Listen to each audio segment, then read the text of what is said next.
عاشق ہوں میں صحابہ کا،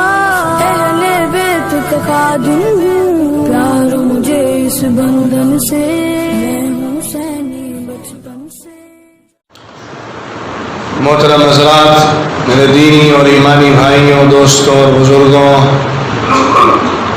ایک بنیادی ضابطہ ہے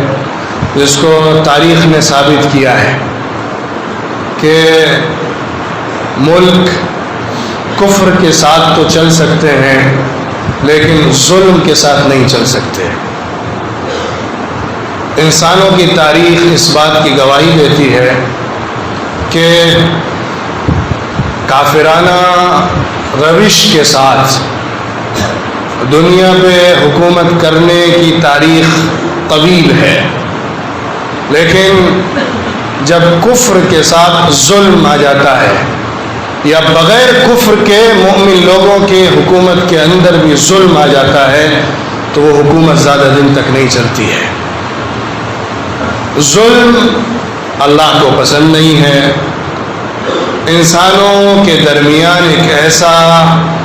سلوک روا رکھنا جس کے ذریعے سے کچھ لوگوں پر ان کے حقوق کو سلب کر کے زیادتی کریں، یہ ظلم کا طریقہ غیر انسانی، غیر اخلاقی، غیر قانونی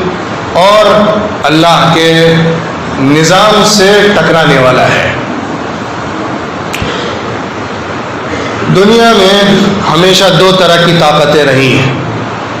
ایک طاقت وہ ہے جو اللہ کے نظام کو لانا چاہتی ہے، اور ایک طاقت وہ ہے جو اللہ کے نظام سے ٹکراتی ہے۔ اب اس ٹکرانے کے دو طریقے ہوتے ہیں۔ ایک ٹکرانا یہ ہے کہ اس کو نہ مانا جائے، اس کو نہ اختیار کیا جائے، اس کو نہ فالو کیا جائے۔ ایک دوسرا اس سے زیادہ سنگین طریقے پر ٹکرانا یہ ہے کہ اس نظام کو پیش کرنے کا موقع نہ دیا جائے اور اس نظام کو دنیا کے سامنے رکھنے سے روکا جائے، اس اللہ کے میسج کو پہنچانے کے لیے رکاوٹیں پیدا کی جائیں۔ یہ سنگین جرم ہو جاتا ہے۔ اور جب اس کے اندر لوگوں کے ساتھ زیادتی کی جانے لگے، حقوق چھینے جانے لگے، کسی کو کسی پر بڑھا کر دکھایا جائے جس کے نتیجے میں ڈس بیلنس کمیونٹی پیدا ہو، تو اس کا نتیجہ اندوہناک، خطرناک اور بہت زیادہ تکلیف دہ ہوتا ہے۔ اللہ تعالیٰ نے انبیاء اکرام علیہم الصلاۃ والسلام کو بھیجا ہے اپنے دین کو پہنچانے کے لیے، انسانوں کے لیے زندگی گزارنے اور زندگی کو کامیاب بنانے کے طریقے کو سمجھانے کے لیے کہ تم اپنی زندگی کو درست کیسے کر سکتے ہو، صحیح روش پر کیسے اپنے کو لا سکتے ہو۔ اس کا پورا نظام دین ہے، جو دین عقیدے سے بھی تعلق رکھتا ہے، معاشرت سے بھی تعلق رکھتا ہے، معاملات کے باب میں بھی ہمیں رہنمائی کرتا ہے اور اخلاقیات بھی ہم کو سمجھاتا ہے، قانون کا بھی درس ہم کو دیتا ہے اور اس کا بھی صحیح پورا اسٹرکچر ہم کو عطا کرتا ہے۔ لیکن اس کے مقابلے کے لیے ایک طاقت رہتی ہے جو ہمیشہ اس سے ٹکراتی ہے، اس کو کریش کرنے کی کوشش کرتی ہے، اس کو چلنے دینا نہیں چاہتی ہے، یا اس کے نتیجے میں اپنی دنیاوی خواہشات کی کمی محسوس کرتی ہے، کیونکہ اللہ کا یہ نظام ہے، یہ انسانی بنیادوں پر قائم ہے۔ انسانیت کا جو سب سے عظیم ترین درس انبیاء نے پڑھایا ہے وہ دنیا کے بڑے سے بڑے فلاسفرز بھی نہیں پڑھا سکے ہیں۔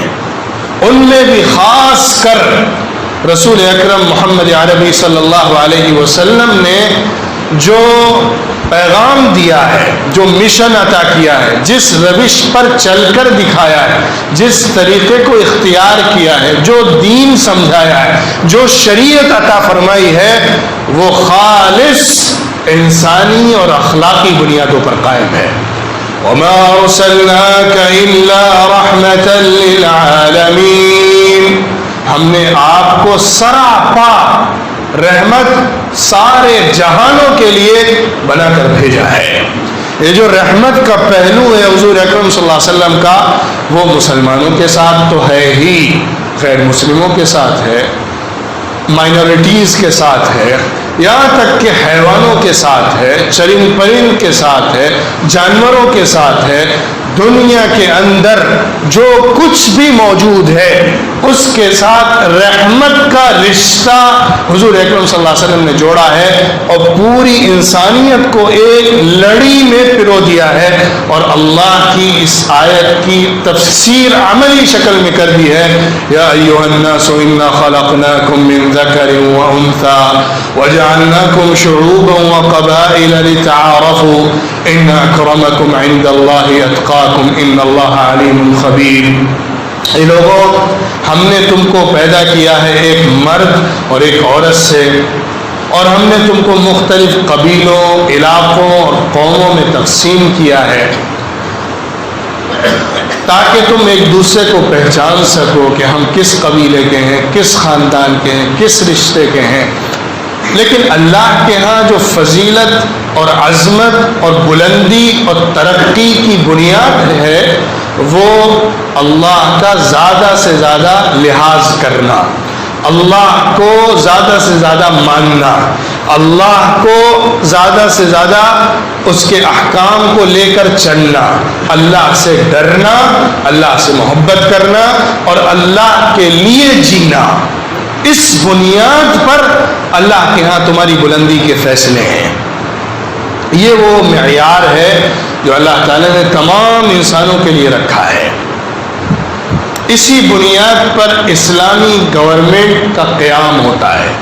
مدینہ منورہ کی ریاست اسی بنیاد پر قائم ہوئی۔ حضور اکرم صلی اللہ علیہ وسلم نے مکہ مکرمہ کے اپنے بھائی بندوں کے ظلم و زیادتی سے پریشان ہو کر ملک چھوڑ کر مدینہ منورہ کی سرزمین کو چنا،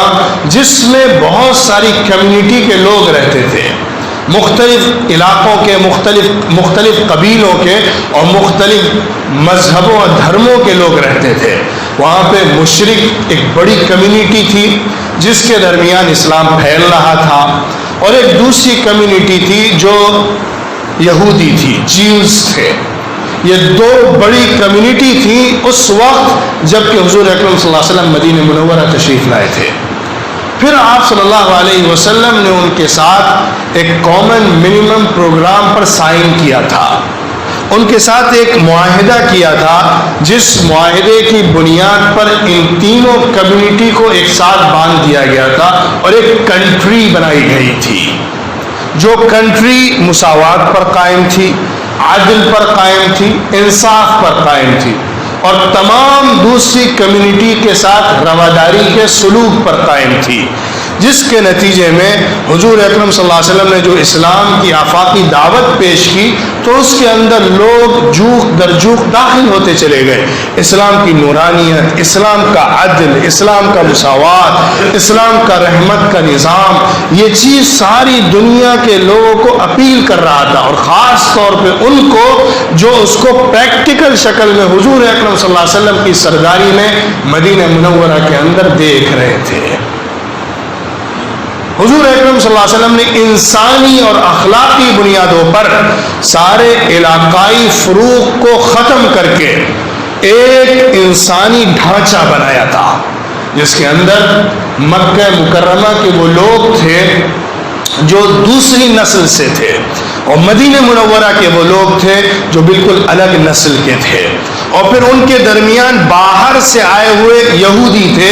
جنہوں نے مدینہ منورہ میں آ کے سکونت اختیار کر لی تھی۔ حضور صلی اللہ علیہ وسلم نے ان سب کا ایک الائنس بنایا، ایک کنٹری بنائی جس کو کنٹری کہا جا سکتا ہے، یا اسٹیٹ آپ اس سے بہتر لفظ میں کہیے، ایک اسٹیٹ بنایا مدینہ منورہ کا۔ اس اسٹیٹ کا جو کانسٹیٹیوشن تھا، جو قانون تھا، وہ انسانی بنیاد پر تمام کمیونٹی کو ایک ساتھ لے کر چلنے والا تھا۔ اس کی تقریباً 14-15 آرٹیکلز ہیں جو حضور اکرم صلی اللہ علیہ وسلم نے کانسٹیٹیوشن بلڈ کیا تھا اور سائن کیا تھا یہودی کمیونٹی کے ساتھ اور مختلف اوس اور خزرج کے دوسرے کمیونٹی کے ساتھ۔ اس کے اندر انسانی بنیادوں پر سب کے حقوق اور رائٹس طے کیے گئے تھے، مذہبی پوری آزادی دی گئی تھی، ہر ایک کو اپنے طریقے پر چلنے کا پورا اختیار دیا گیا تھا، اور ایک دوسرے کے ساتھ ایک کمیونٹی کا دوسری کمیونٹی سے جو رشتہ قائم ہو رہا ہے ایک قانون کے دائرے میں رہتے ہوئے، اس کو بھی واضح کر دیا گیا تھا کہ ایک کمیونٹی کو دوسری کمیونٹی پہ کسی طرح کی بھی کوئی زیادتی کرنے کا حق نہیں ہوگا، ورنہ وہ قانونی طور پر مجرم ٹھہرائے گا۔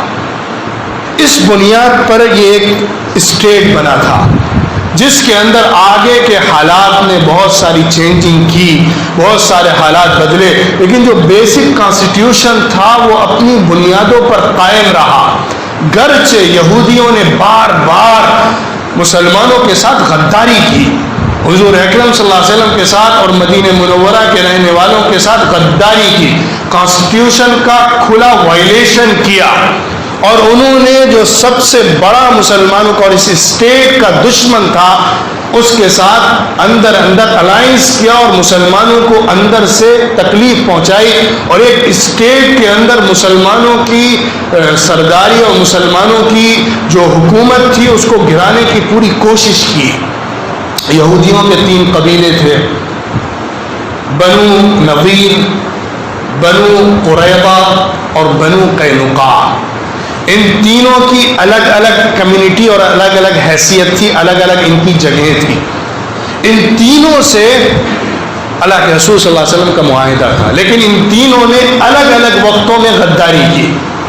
حضور اکرم صلی اللہ علیہ وسلم نے ان کے ساتھ جو قانونی طور پر انصاف ہو سکتا تھا وہ کیا، کمیونٹی کو ملک سے، اسٹیٹ سے باہر دوسری جگہ پہ بھیج دیا کہ تم یہاں سے نکل کر وہاں رہو، گرچہ ان کی طرف سے سخت ترین طریقے پر پورے اسٹیٹ کو ختم کر دینے کی سازشیں کی گئی تھی۔ بعض کمیونٹی کے یہودیوں کی ان کمیونٹی میں سے کچھ کے ساتھ قتل کا بھی فیصلہ کیا گیا، انہی کے جو اتحادی لوگ تھے مسلمانوں میں انہوں نے اس کا فیصلہ کیا۔ بہرحال یہ جو انسانی اخلاقی بنیاد پر قانون ایک ریاست کا، ایک اسٹیٹ کا بنایا گیا تھا، اس پر مسلمانوں نے پورے طور پہ عمل کر کے دکھایا، اور سارے دوسری اقلیات اور مائنورٹیز کو لے کر ایک بہترین نظام اور سسٹم عطا کیا، جس کے بعد پورے جزیرت العرب کے اندر اور پھر جزیرت العرب سے باہر پرشین امپائر اور رومن امپائر کے اندر جب حضرت عمر رضی اللہ عنہ کے دور حکومت میں اسلامی سلطنت پہنچی تو وہاں کی مائنورٹیز کو پورا حق اور پورے رائٹس اور فریڈم دیا گیا، جس کی بنیاد پر اسلام پھیلا ہے، اسی کی بنیاد پر اسلام پوری دنیا میں پہنچا ہے، کیونکہ اسلام انصاف کی دہائی دیتا ہے، اسلام عدل کی بات کرتا ہے، اسلام سارے انسانوں کو ایک نگاہ سے دیکھتا ہے، اسلام اپنی ریاست کے اندر ساری کمیونٹیز کو پورا فریڈم اور آزادی دیتا ہے، اسی کے ساتھ حکومت چلتی ہے اور حکومت بڑھتی ہے، اور اس کے اندر اکنامکلی خوشحالی پیدا ہوتی ہے۔ یہ بات نوٹ کرنے کی ہے کہ کسی بھی اسٹیٹ میں، کسی بھی جگہ پر اگر معاشی طور پر ترقی دیکھنی ہے یا ترقی کا زینہ طے کرنا ہے تو اس کا جو انر کور ہے، اس کا جو بیس اور بنیاد ہے وہ عدل اور انصاف ہے۔ اگر عدل اور انصاف کا خون کیا گیا تو معاشی ترقی خدا کی قسم ناممکن ہے۔ وہ اسٹیٹ، وہ ملک برباد ہو جاتا ہے جو ظلم اور زیادتی پر چلتا ہے، جو انصاف اور عدل کا خون کرتا ہے۔ اب ہم آتے ہیں اس بل کی طرف جو ابھی چند دن پہلے پاس کیا گیا پارلیمنٹ سے، لوک سبھا اور راجیہ سبھا سے، CAB سٹیزن شپ امینڈمنٹ بل 2019، جس کے تحت اس ملک کے ان انلیگل امیگرینٹس کے سلسلے میں فیصلہ کیا گیا جو 3 ملکوں سے آئے ہیں، پاکستان، بنگلہ دیش اور افغانستان، کہ ان میں سے چند کمیونٹیز کو ریلیجیس بیس پر سٹیزن شپ دی جائے گی اور ایک کمیونٹی کو اس سے باہر رکھا جائے گا۔ اس کی جو لاجک بتائی گئی پارلیمنٹ کے اندر وہ یہ کہ یہ 3 کنٹریز اسلامک کنٹریز ہیں، ان کا کانسٹیٹیوشن اسلامک ہے، یہاں پہ جو مائنورٹیز ہیں ان کے ساتھ ظلم اور زیادتی ہوتی ہے، اس لیے وہ مائنورٹیز اپنے ملکوں کو چھوڑ کر ہمارے ہندوستان میں آتی ہیں۔ ہم ان مائنورٹیز کو سپورٹ کرنے کے لیے ان کے ساتھ اس طرح کا سلوک کریں گے کہ ان کو اپنے ملک میں جگہ دیں گے، لیکن جو ان ملکوں کی میجورٹی ہے ان کے ساتھ پرسیکیوشن نہیں ہو سکتا ہے، کیونکہ وہ اس ملک کے اسلامک اسٹیٹ میں بظاہر رہنے والے ہیں، اس لیے ان کا جو امیگریشن ہے، ان کا جو اس ملک میں مائگریشن ہے، وہ پرسیکیوشن کی بنیاد پر نہیں ہے۔ یہ لاجک پیش کی گئی اس بل کے سلسلے میں، جو بل پاس کیا گیا لوک سبھا سے اور راجیہ سبھا سے، نمبرز کے بیس پر، فیکٹس اور اصل دلائل کی بنیاد پر نہیں، انڈین کانسٹیٹیوشن کی اسپرٹ کی بنیاد پر نہیں، نمبرز کی بنیاد پر اس کو پاس کر لیا گیا۔ لیکن یاد رکھیے، ہندوستان ایک ایسا اسٹیٹ ہے جس کے اندر ہم نے مختلف کمیونٹی کے ساتھ مل کر ایک پیکٹ کیا ہے، وہ پیکٹ ہمارا کانسٹیٹیوشن ہے، وہ پیکٹ مختلف ریلیجنز، مختلف کمیونٹیز، مختلف کاسٹ کو ایک ساتھ جوڑ دیتا ہے۔ یہی اس ملک کی خوبصورتی ہے، یہی اس ملک کا نشان ہے، اور یہی اس ملک کی بقا کا سرا ہے۔ اس ملک کی بنیاد فاؤنڈیشن اسی پر ہے کہ ہم مختلف ریلیجنز، مختلف کمیونٹیز، مختلف کاسٹ کو ایک ساتھ لے کر چلیں گے اور سب کو برابر کا حق دیں گے اور پوری آزادی دیں گے اپنے طریقے پر چلنے کی۔ لیکن اس ملک کی ایک تھیولوجی رہی ہے جو اس ملک کی آزادی کے پہلے سے ہے اور آج تک وہ زندہ ہے، بلکہ طاقتور ہے۔ وہ یہ ہے کہ اس ملک کو اس کانسٹیٹیوشن کی نگاہ سے نہیں دیکھنا ہے جو امبیڈکر کی بینچ کے ذریعے سے بنایا گیا ہے، بلکہ اس ملک کو دوسرے نقطۂ نظر سے دیکھنا ہے۔ وہ نقطۂ نظر یہ ہے کہ ملک اصل اس کمیونٹی کا ہے جو 2000 سال پہلے یہاں پر تھی، بیچ میں مسلمان آ کر قابض ہوئے، پھر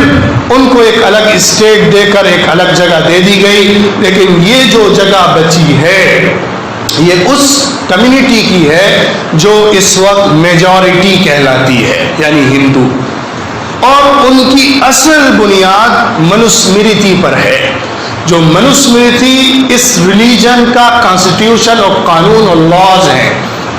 اس کے مطابق ان کے مذہب کو چلایا جاتا ہے، اور اس کے مطابق ان کے درمیان طبقات بنتے ہیں، اسٹیٹس طے ہوتے ہیں، اور اس بنیاد پر ملک کے رہنے والوں کو بانٹا جاتا ہے۔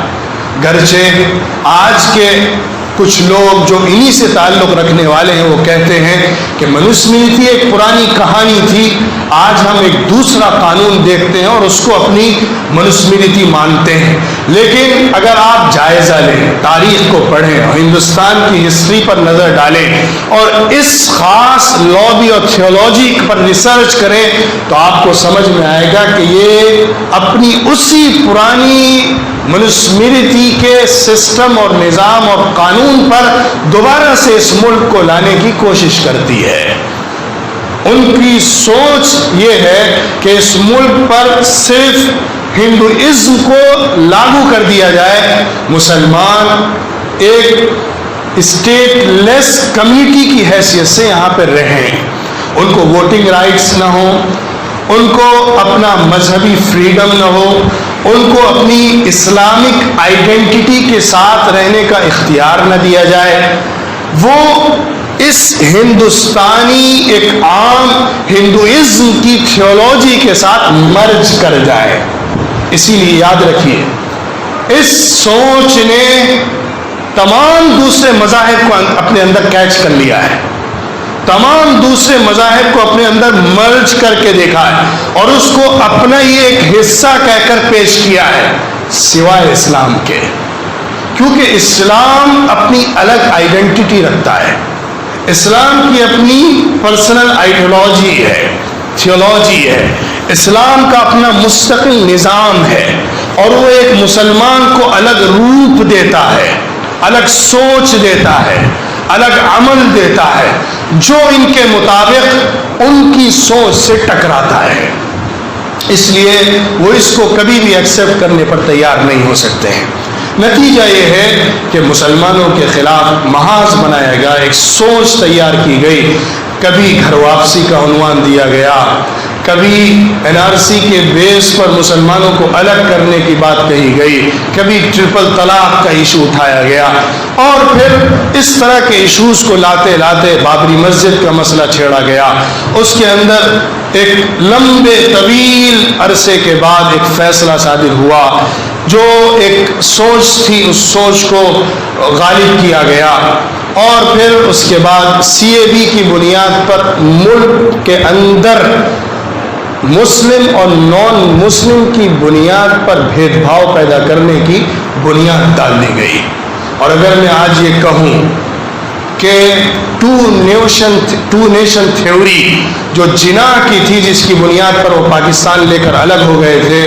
آج دوبارہ سے ہمارے اس ملک کے اندر ٹو نیشن تھیوری کی بنیاد ڈالی جا رہی ہے، جو اس ملک کے کانسٹیٹیوشن کے خلاف ہے، اس ملک کے مزاج کے خلاف ہے، اس ملک کی روح کے خلاف ہے۔ یہ ملک اس کو قبول نہیں کر سکتا۔ اس ملک نے پہلے بھی اس کو ریجیکٹ کیا، آج بھی اس کو ریجیکٹ کرتا ہے، اور کل بھی انشاءاللہ اس کو ریجیکٹ کرتا رہے گا، کیونکہ یہ ملک رواداری پر قائم ہے، بھائی چارگی پر قائم ہے، امن پر قائم ہے، عدل پر قائم ہے، ایک دوسرے کے ساتھ انسانی اور اخلاقی بنیادوں پر تعلقات کو استوار کرنے کی بنیاد پر قائم ہے۔ اگر اس کو چوٹ پہنچائی جائے گی تو ملک کے تانے بانے ٹوٹ جائیں گے۔ اس ملک کی جو بیسک پرنسپلز ہیں، جو آرٹیکل 14 ہے اور اس کے بعد کے آرٹیکلز ہیں، وہ انسانوں کے درمیان، اس ملک کے رہنے والے افراد کے درمیان کسی طرح کا بھی کوئی بھید بھاؤ، ڈسکرمنیشن کو قبول نہیں کرتی۔ اس پر جواب یہ دیا جاتا ہے کہ یہ باہر سے آنے والوں کے درمیان ڈسکرمنیشن ہے، ملک میں رہنے والوں کے ساتھ ڈسکرمنیشن نہیں ہے۔ لیکن یہ ایک فالس لاجک ہے، یہ غلط دلیل ہے۔ اس ملک کی کانسٹیٹیوشن کی روح مذہب سے اوپر اٹھ کر تمام کمیونٹیز کو ایک نظر سے دیکھنے کی بنیاد پر ہے، اور جب بھی اس نظر کو، اس سوچ کو نقصان پہنچے گا تو ملک کو نقصان پہنچے گا۔ اب ہم بات کرتے ہیں اللہ کے اس آفاقی قانون کی جو اللہ کا ہمیشہ سے چلا آ رہا ہے۔ جب بھی ظلم اور زیادتی ہوتی ہے تو اللہ کی طرف سے ظالم کو ایک وقت کے لیے پاور ملتا ہے، اور وہ پاور مزید مضبوط ہوتا ہے،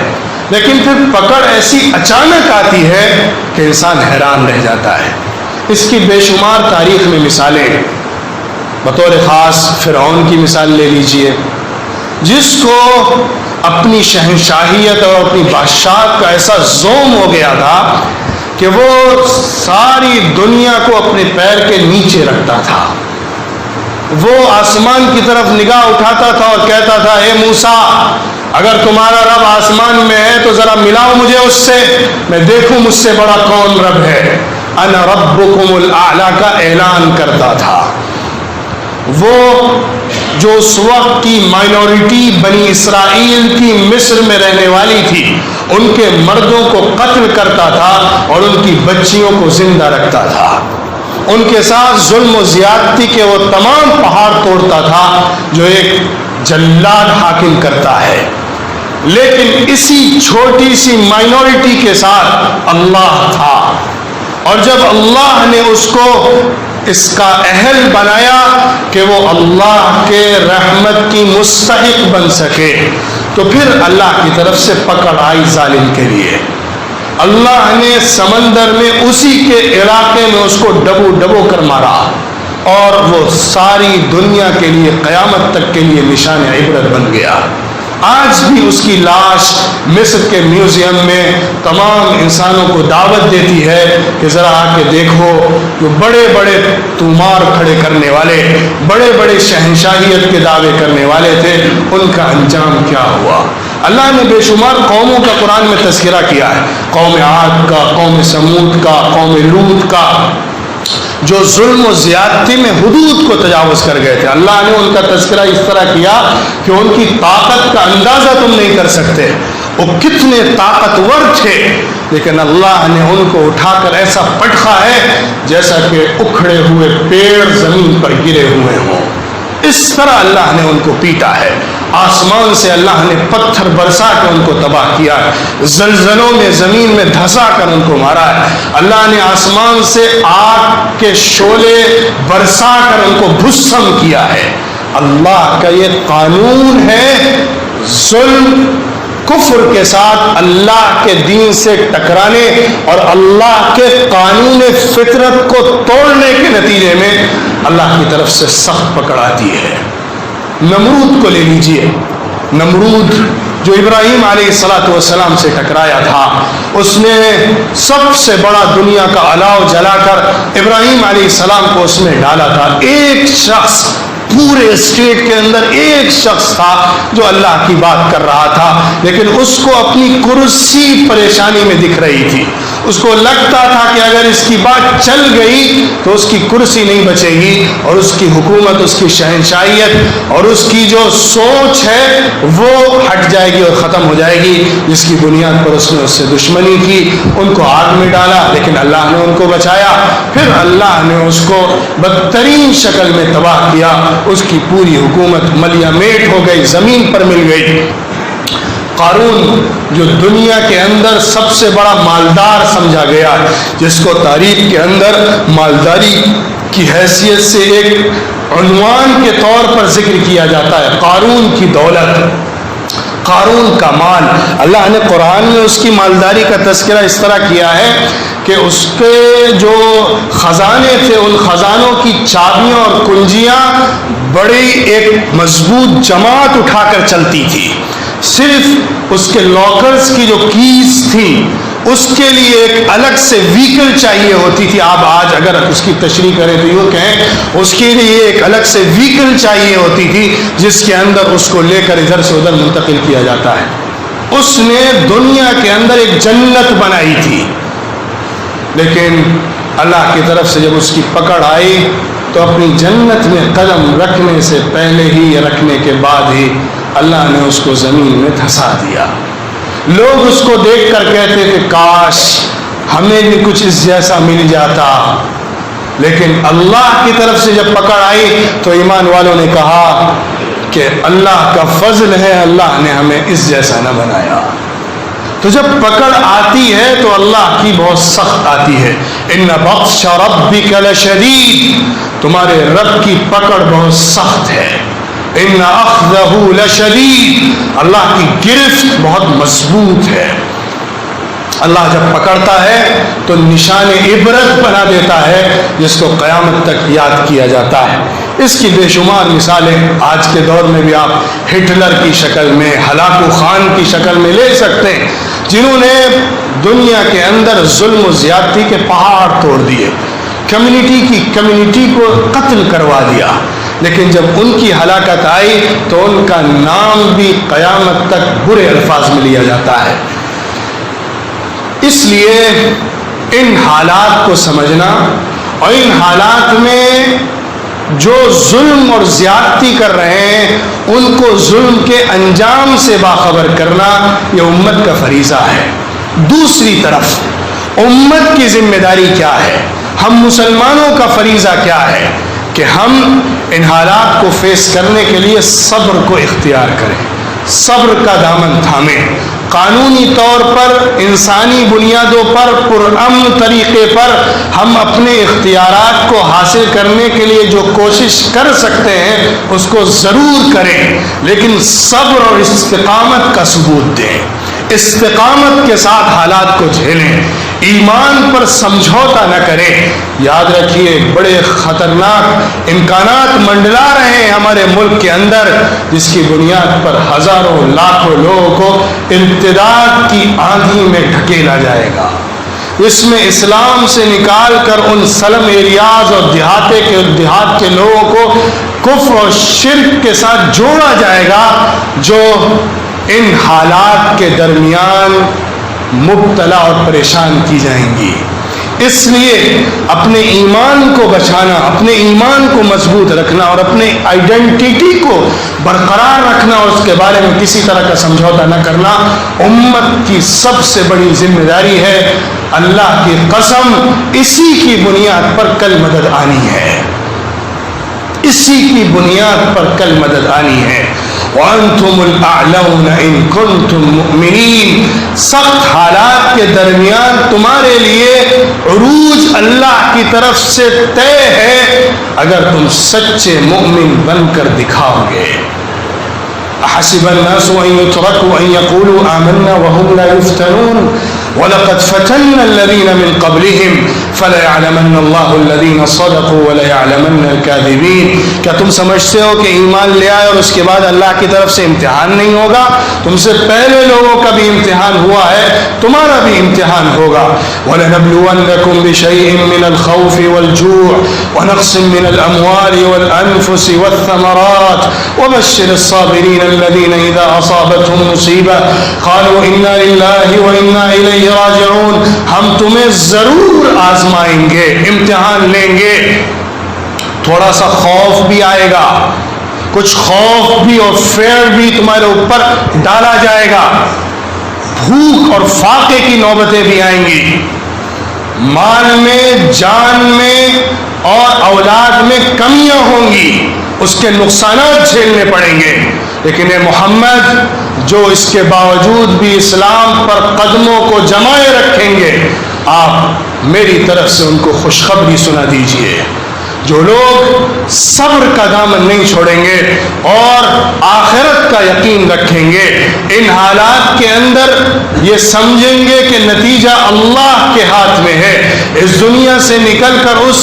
جگہ پر جانا ہے جہاں پر اللہ ان ظالم اور کافر اور ظلم و زیادتی کرنے والوں کو بدلہ دے گا، اور ہمیں ہمارے صبر کا اور ایمان کا بدلہ ملے گا۔ یہی لوگ کامیاب لوگ ہیں، انہی پر اللہ کی رحمت ہوتی ہے اور انہی پر اللہ کی طرف سے فضل اور انعام اور برکتیں نازل ہوتی ہیں، نتیجے نکلتے ہیں، حالات بدلتے ہیں، لیکن ان حالات کو بدلنے کے لیے جو راستہ ہے اس راستے کو طے کرنا پڑتا ہے۔ ابھی ہم اس راستے سے گزر رہے ہیں جو استقامت کا طلبگار ہے، جو ہمت اور صبر کا خواستگار ہے، جو ہم سے ایمان اور عمل صالح کی بنیاد پر دین کو عملی شکل میں پیش کرنے کا سوال کرتا ہے۔ اللہ کی مدد کیسے آئے گی جب تک کہ ہم اللہ کی مدد کے اپنے کو مستحق نہیں بنا لیں گے؟ یہ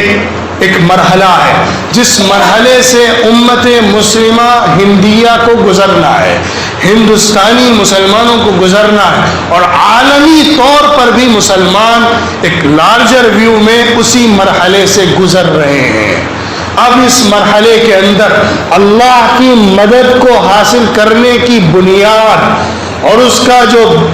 سبب ہے وہ یہی ہے کہ ایمان کو مضبوطی سے اختیار کیا جائے اور اللہ کی رسی کو سب مل کر پکڑے،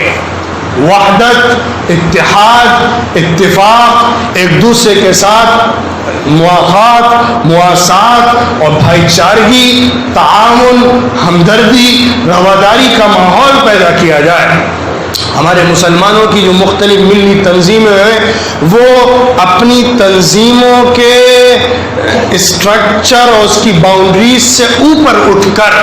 ملت کو سامنے رکھ کر وحدت کا پیغام دیں اور وحدت کے ساتھ ایک دوسرے کے ساتھ جڑیں. یہ جب ایمان کے ساتھ ہوگا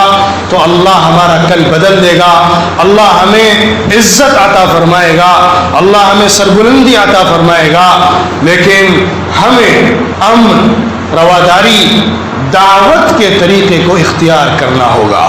کسی طرح کے ظلم کے ریئیکشن میں ہماری طرف سے ظلم نہیں ہونا چاہیے, کسی ایک انسان کے ساتھ بھی نہیں اور کسی کمیونٹی کے ساتھ بھی نہیں, کیونکہ ظلم کا بدلہ جب ظلم کی شکل میں آ جاتا ہے تو اللہ کی مدد رک جاتی ہے, اور جب ظلم کے ساتھ مظلوم کی دعا نکلتی ہے تو اللہ کے عرش تک سیدھی پہنچتی ہے, اس کو آسمان بھی نہیں روک پاتے اور کوئی بھی رکاوٹ اس کے بیچ میں نہیں آتی. اس لیے مظلوم کی آہ نکال کر امن اور استقامت کے ساتھ ایمان کو لے کر وحدت اور یونٹی کے ساتھ چلنا ہوگا. یہی وہ بنیادیں ہیں جس کی وجہ سے ہمارا کل بدلے گا, حالات تبدیل ہوں گے. اس کے ساتھ ساتھ ایک آخری بات میں کہتا ہوں کہ قانونی طور پر مظلوم کی مدد کے لیے ہم جو کچھ کر سکتے ہیں وہ ہمارا فرض ہوگا. جن کے ساتھ زیادتی کی گئی ہے اس قانون کے ذریعے سے یا دوسرے طریقوں پر, اس کی مدد کرنے کے لیے ان کو کھڑا ہونا جو کسی بھی حیثیت سے مدد کر سکتے ہیں فرض ہے. ورنہ جو ان کے ساتھ زیادتی ہوئی ہے وہ کل ہمارے ساتھ بھی ہو سکتی ہے, کیونکہ اللہ ظالموں کے ساتھ کسی طرح کی بھی مدد کو پسند نہیں کرتا, بلکہ اس کی بنیاد پر اللہ کے ہاں ظالم اس کو بھی شمار کیا جاتا ہے اور اس کو بھی ظلم کی بنیاد پر اللہ کی طرف سے سزا ملتی ہے. اللہ ہم سب کو صحیح راستے پر چلنے والا بنائے, صحیح طریقے پر دین پر عمل کرنے والا بنائے, دین کی دعوت و تبلیغ کرنے والا بنائے, دین کی بنیاد پر اتحاد اور اتفاق اور وحدت اور یونٹی پیدا فرمائے, اور ہمیں صحیح ایمان پر چل کر اپنے کل کو تابناک طریقے پر حاصل کرنے والا بنائے. اللہ ہم سب کے مستقبل کو روشن فرمائے, مسلمانان ہند کی حفاظت فرمائے. اس ملک میں جو ظلم روا کیا جا رہا ہے کہ اللہ اسے ظالموں کی طرف پلٹا دے اور مظلوموں کی آہوں کو سن لے, اور اس ملک کی حفاظت فرما, اس ملک کے مختلف قوموں کی حفاظت فرما. اے اللہ ہندو مسلم بھائی چارگی پیدا فرما, امن و امان پیدا فرما. ہمارا جو ایک قانون کی ہے اس کی بنیاد پر ہمارا ایک دوسرے سے اتفاق و اتحاد برقرار رکھ. اے اللہ امن کی فضا قائم فرما, ظلم و زیادتی سے بچا, اور ہم سب کو اس ملک کا ایک اچھا اور بہترین باشندہ اور ناگرک بنا, جس کی بنیاد پر ہم اسلام اور انسانیت کا حق ادا کر سکیں. وآخر دعوانا الحمد للہ رب العالمین.